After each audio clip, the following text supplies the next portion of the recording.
Good morning to each of you for being with me this morning to do Psalm 14.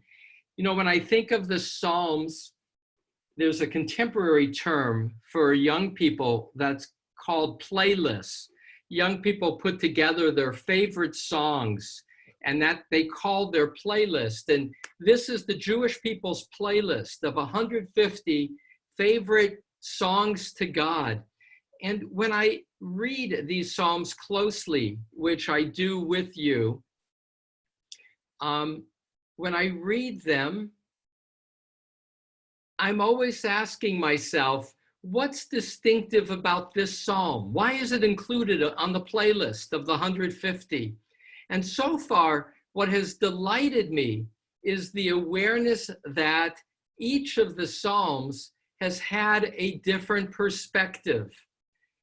Though I will note that this particular Psalm this morning, Psalm 14, has a parallel in Psalm 53, which we'll get to if we keep going, and I hope to keep going down the line. And Psalm 53 will be nuanced only in two ways differently. In that sense, we'll revisit why is this Psalm distinctive. But Psalm 14 is distinctive, and I'll tell you up front what I see as distinctive about this Psalm. Unlike the other Psalms, which are often, think of yesterday's Psalm 13, how much longer? Words of despair emerging from pain of the psalmist. This one does not reveal the pain of the psalmist. This is a psalm that, as I read it, is from the perspective of heaven, from the 30,000-foot point of view, looking down at the world. Though I will share that I'm pleased that the translation that I have created for today is a bit different than the other translations, and I'll point out the difference. But before I get there, let me remind us of the difficulty of translation in Hebrew. There's three key challenges. One is the tense. Remember, in Hebrew, there's just perfect and imperfect. Perfect is past to present. Imperfect is present to future. So you never know, is this about the past or the present or the future? Problem one is, what's the tense? Problem number two is, poetry by its nature is often the use of rare words that are ambiguous and not straightforward. And third, there are no capital pronouns in Hebrew. So when it says you, as we'll see here as a key word will be my, you don't know if the my is God talking with a capital M, or is it the Psalter with a small m, which you'll see in verse 4 when we get to it. So you don't know in translating who is speaking, or at least it's ambiguous. So I'll pull that in. Translation is interpretation, and every translation I have, as I use to prepare, is nuanced differently. This psalm I entitled, "They would eat up my people like bread." It's a line in the psalm, and somehow this metaphor grabbed me. Let me first read it in English. I'll go back and then point out some of the choices of words for the Psalter that are revealing. And like yesterday, I hope to leave the last 10 minutes for your reactions. I gained so much from comments yesterday, and I know I will today. So the translation of a psalm that's 7 verses. For the conductor, for David, the scoundrel says internally, "There is no God. Let us act corruptly. Let us perform loathsome deeds. There is no one who does good." Adonai from heaven scopes out humanity to see whether there is any person of understanding, a seeker after God. They are all astray, altogether foul. There is no one who does good, not even one. Do they understand anything? Evildoers who would eat up my people as they eat bread and do not call on Adonai. There they will be terribly terrified, for God is with the righteous generation. You may put to shame the counsel of the poor, but Adonai is a refuge. Oh, from Zion may Israel deliverance come. When Adonai restores the nation's tranquility, Jacob will rejoice, Israel will be glad. So you may note, I already made a change just moments before in verse 4. Instead of doing this, do they not understand all those evildoers? I changed here at the last moment to do they not understand anything? Halo, which is ha'im lo, halo yadu kol, do they not understand anything dash evildoers who would eat up my people as they eat bread and do not call on Adonai? And this for me was the most revealing part of this translation. Verse 4, is that a capital M or a small m? I will add, in almost all translations that I looked at, it's a small m, meaning it's the Psalter talking about his people, or her people. But in the Mitsuda translation, which is the little pocket book that I like so much, there it's a capital M. I'm going to hold up my little Mitsuda. I like it because I've used it for years. It's a linear translation, line by line, and it tries to be true to a more literal reading. And they do it with a capital, which then opened up the following way of reading this psalm, that it's God who is speaking. And what the psalmist is doing is imagining how God sees God's world. And I love that because it makes it a different kind of perspective, a different kind of psalm. So let me break it down now structurally. But let me point out one thing before I kind of break down the three components of this psalm, how it's broken down. And that is the use of God's name. There are two different words used for God's name. One is Elohim. You'll see Elohim as God, which I translate as God, in contrast to Adonai, where I say Adonai. So in verses 1, 2, and 5, the word for God is Elohim. Elohim is the job description, authority, powerful one. In the Bible, Elohim is used also for people like judges. Elohim is authority, in contrast to the Yud-He Vav-He, which I call Adonai, which is the intimate relational God. And so this psalm is in three parts. It's verse 1, but actually, I changed that. I have a different way of understanding it, because I also chose to often, verse 1, the quote often stops, and I had taken off actually this quote. You see in verse 1, this is God. The scoundrel says internally, there is no God. Let us act corruptly, let us perform loathsome deeds. There's no one who does good. And then I have quote. That's how most people have the quote. But you have the quote later. No, I take that back. Most people translate this as the scoundrel says internally, quote, there is no God, unquote. And then it continues with, let us not, everyone acts corruptly. They all perform loathsome deeds. There's no one who does good, as if that's the Psalter now beginning to speak. But instead, what I've chosen to do is see all of verse 1 as the scoundrel. I'll pause. The word naval, which I translate as scoundrel, can be translated as fool, benighted. Those are the two main translations. But scoundrel seems better than fool or benighted. And this one way to understand this, which I left aside as a translation, is as follows. I'll point it out and then I'll stay back in the flow. The scoundrel, who some can understand as the leader.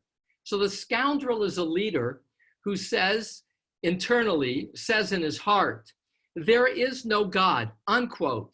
And as a result, the people act corruptly. The people perform loathsome deeds. There is no one who does good. So that's one way to understand verse 1. When there is a leader who's a scoundrel, then the people act without moral authority. But the way I chose to put in the quotation marks, which of course don't exist in Hebrew, is this is what the scoundrel says. There is no God, and therefore let us act corruptly. Let us perform loathsome deeds. There is no one who does good. And then here's the second part of the psalm, and that's verses 2 to 6. And verses 2 to 6, that's part B. That's, if you will, the response. And that could be, in many cases, the Psalter.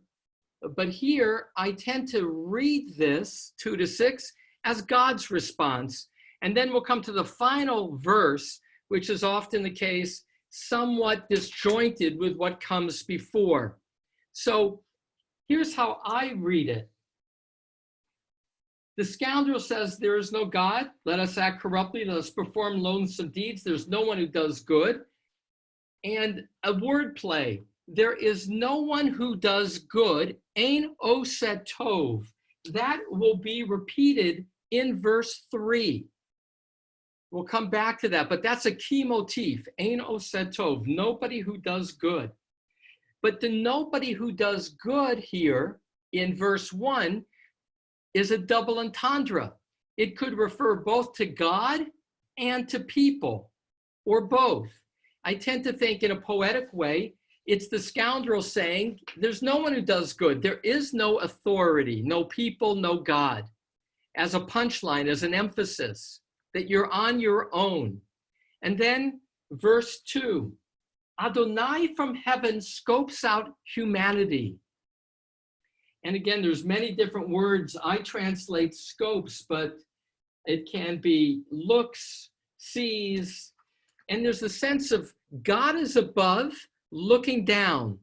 And God wants to see, is there any understanding seeker after God?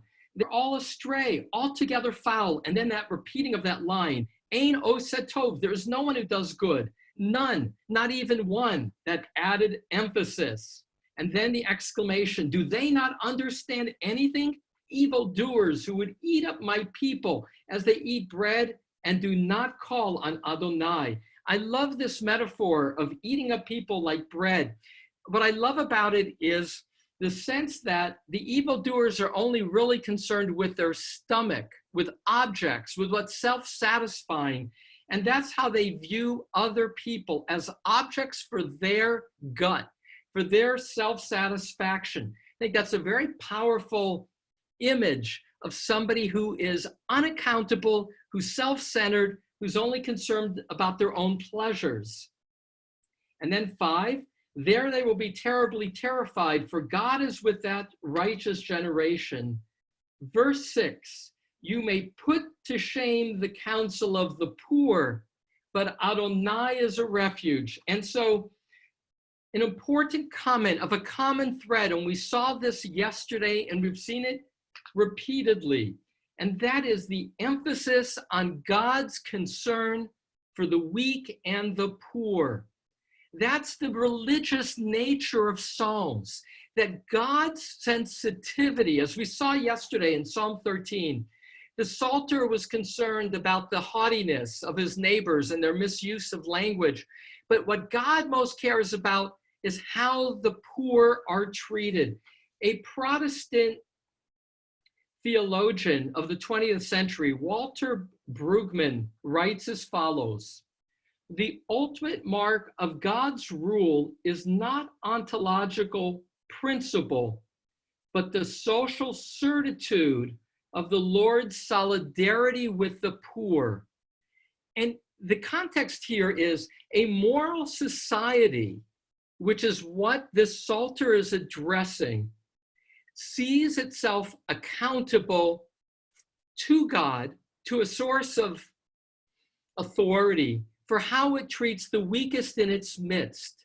If God is the parent of all peoples, God is concerned about the suffering weak. And throughout the Bible, and we'll see that in this week's Parsha of Kedoshim, where it says, you shall be holy, you shall see the world through God's eyes, is concerned for the weak. And that's verse 6. And now the closing verse, verse 7. That's by Robert Alter, kind of standard language, but I see it as more than standard language. This is now the Psalter. And here's the shift. The shift is, for the first time, rather than being universal description of God's view of humanity, specifically a reference to the land of Israel and the people of Israel. Oh, that the deliverance of Israel would come from Zion when Adonai restores the nation's tranquility. Jacob will rejoice, Israel will be glad. Some people translate the word shvut as fortunes. I, at the last moment, chose to translate it as tranquility. Its root is shav, to sit. Shvut is also a word used in Rabbinic Hebrew for Shabbat and how one is not supposed to be active but in place on Shabbat. So what the Psalter is saying here at this last line, as I read it, is, you know, Adonai, and here Adonai is the word used, may you demonstrate for all those naysayers your presence by redeeming us, delivering us, welcoming us back to Zion. The classic commentators, they see this as a prophetic psalm of King David anticipating exile. Contemporary scholars of the Bible see this as a psalm written in exile because of the closing line. Classic commentators would see this psalm as addressing a specific scoundrel, like Rashi would say this refers to Nebuchadnezzar, who exiled the Jews from to Babylonia, and that's who is being addressed. Not necessarily modern scholars would see this as a universal condemnation of immorality from God's perspective, a lack of sensitivity to a watching eye who cares about how the weak are treated. With the Psalter imagining how God in heaven looks down with disappointment, and the Psalter with verse 7 saying, God, show them they're wrong. So there's a word of hope at the end, not of declaration, faith in that the hope embodies faith, but an acknowledgement that the situation remains broken. So therefore, God, come to those who deny you and reveal your presence by our ingathering. With that, as an analysis of this psalm, there is, of course, so much more to be said about it word by word, but I found this psalm to be exciting in terms of this imaginative mood and move of seeing the world from God's perspective. And now I ask to have all the screens so we can see each other for a few minutes of reacting as to questions or one thought in terms of how this psalm grabbed you. They would eat up my people like bread.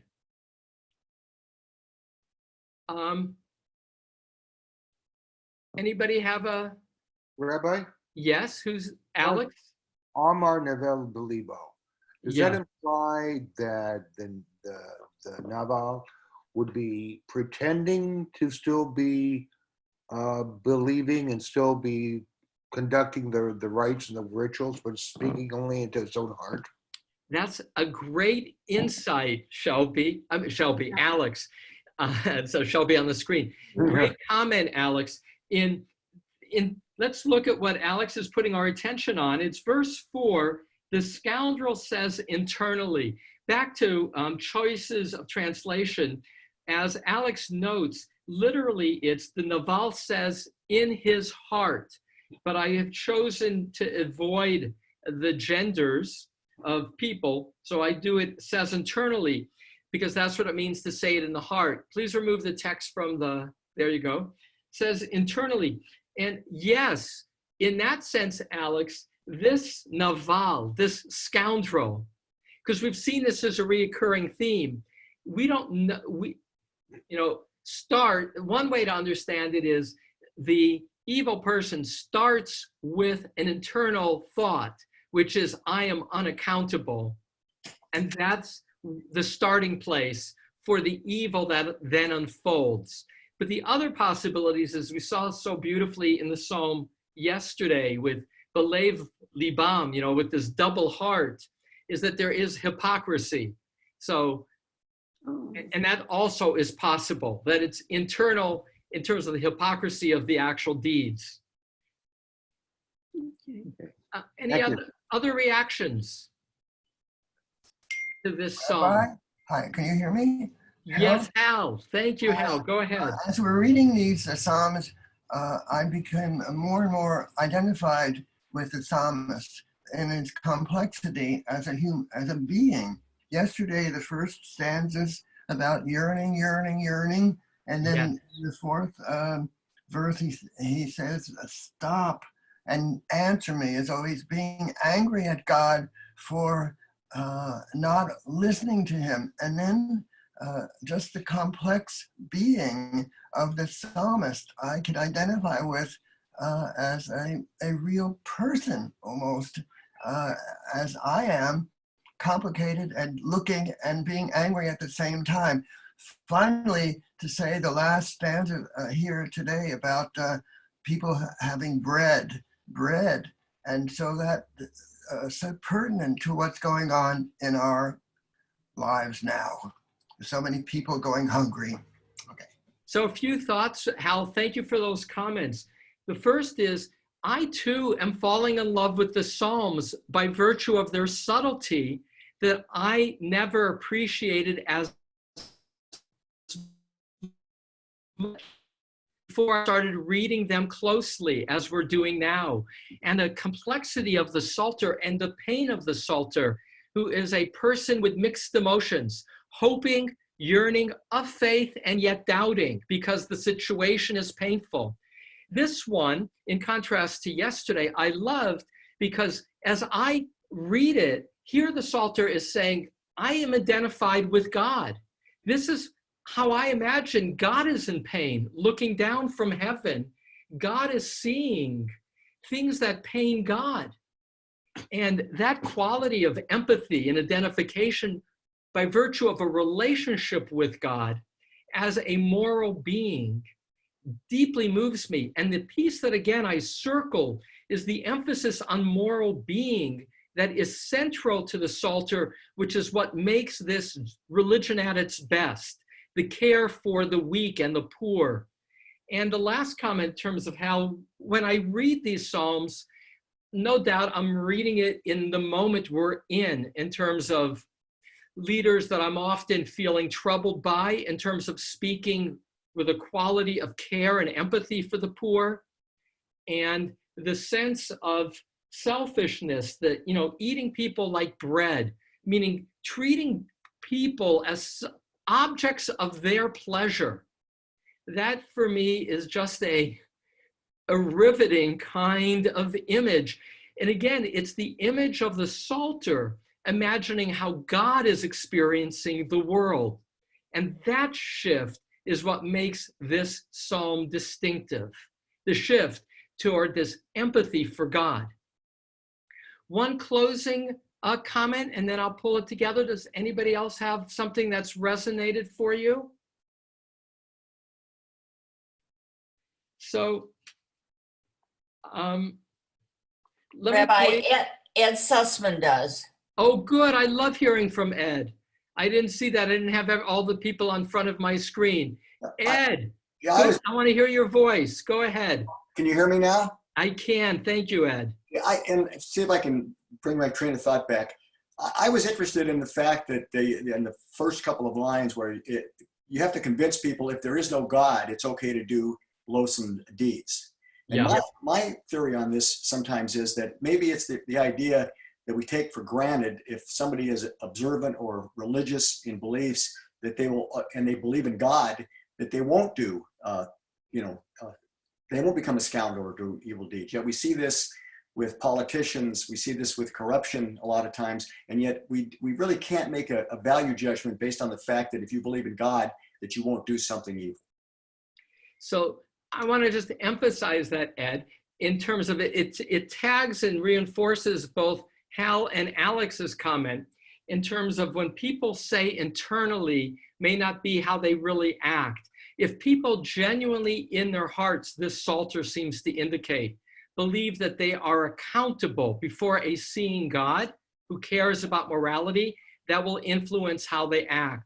All too often, and we do see this hypocrisy of people acting quote unquote ritually, religiously, politically, and doing so without a sense of their own genuine accountability. Correct. And so that's the disconnect between the truly righteous. Correct. I've been counting, this is my last closing comment, what is the middle word or the middle verse to reveal to me where is the psalm going? Because I often see the psalms as a kind of a mountain or a natural climb up and climb down.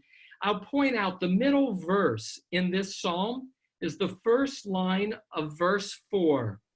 Halo yadu kol palai aven. Do they, the evildoers, not understand anything? And that seems to be at the core of God's disruption. Don't they understand anything? And the flip side is the core of what one has to understand, which is everything, is that there is a God to whom morality matters. Or as Heschel said, if God is not everything, God is nothing. And the everything here is that morality matters to God, which is why God with verse 6 says, you may put the poor now to the evildoers, but Adonai is a refuge. So with that, we're right up at 10:30. I am so delighted to have you with me again. I want to remind you that tonight, I'm doing an interview with Janine Bernstein at 7:30. She's a UCI radio personality on the FM 89.9. She's a congregant who wrote a book, Getting Out the Funk. She'll be talking tonight with me at 7:30 about self-care and getting through COVID. I look forward to perhaps sharing that with you. Thank you again. This half hour puts wind in my sails for the whole day. Thank you.